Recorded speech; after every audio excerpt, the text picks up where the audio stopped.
My parents, they fled from Myanmar at the age of around 14. My dad's father was shot by the Burmese military. When they talk about it, sometimes they go to aspects where they have to hide when the military comes, because and women have been raped, children have been burned, men have been killed for many years. It's been going on for many years, but there's no one to raise a voice against it. My parents fled to Bangladesh, and they lived in the refugee camp for 18 years before we came to Bradford. I am a Rohingya Muslim. Many Rohingyas like me are from Myanmar. We're an ethnic minority, and so many people don't really know that there is even a minority called Rohingyans. Well, most Rohingyas are in Bangladesh, live in refugee camps, but the Rohingyans are scattered around the world. Some here, some in America, some in Thailand, some in Malaysia. But they're all there for one reason: to keep away from the persecution and the torture from Myanmar. Well, I came to Bradford when I was around 3.5 years old. I think it was around February 2009. The UK government has given us citizenship, even though we came as refugees. They gave us all the rights that others had. They let us merge into the society like others. And now here we're living no one even knows that we're refugees, no one knows anything about us. The opportunities that I have here, my parents didn't have that when they were small.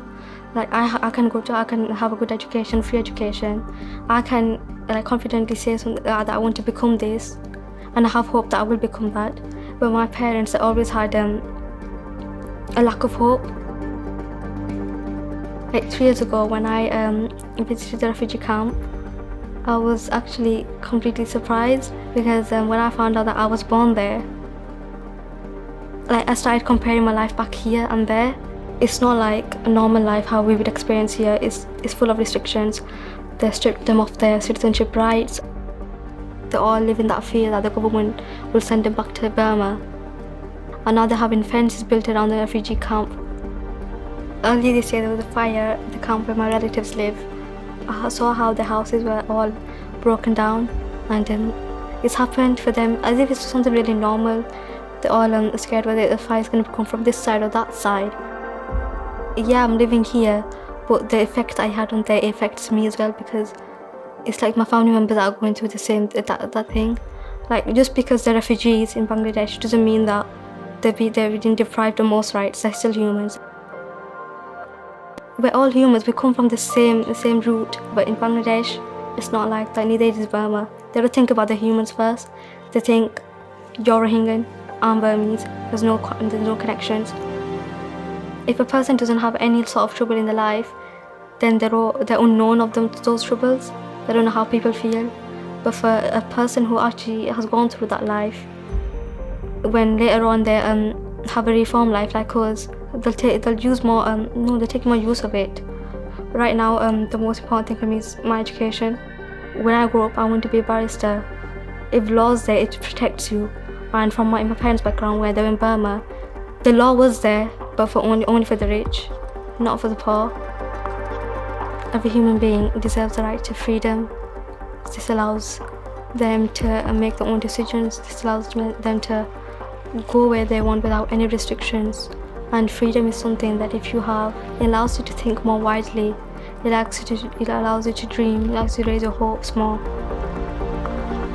I'm using my voice here to explain about my life and my parents' background. Because if you have a voice, you can stand up against any violence, any torture. One person raises their voice against one violence, then 100 will raise after. If we were there, we wouldn't be able to do this. The media, the press, would never know a single thing about it. What I like about Bradford from all other towns is that it's quite diverse. I like the diversity. I like how everyone is welcomed. We may be from different countries, we may speak different languages, we may eat different food, we may like different things, but the most common thing is that we're all humans, we have feelings, we have the right to live. Humanity is, some people understand it, some people don't. And the main thing, I think if everyone understands the concept of humanity, everything will fall back into its place.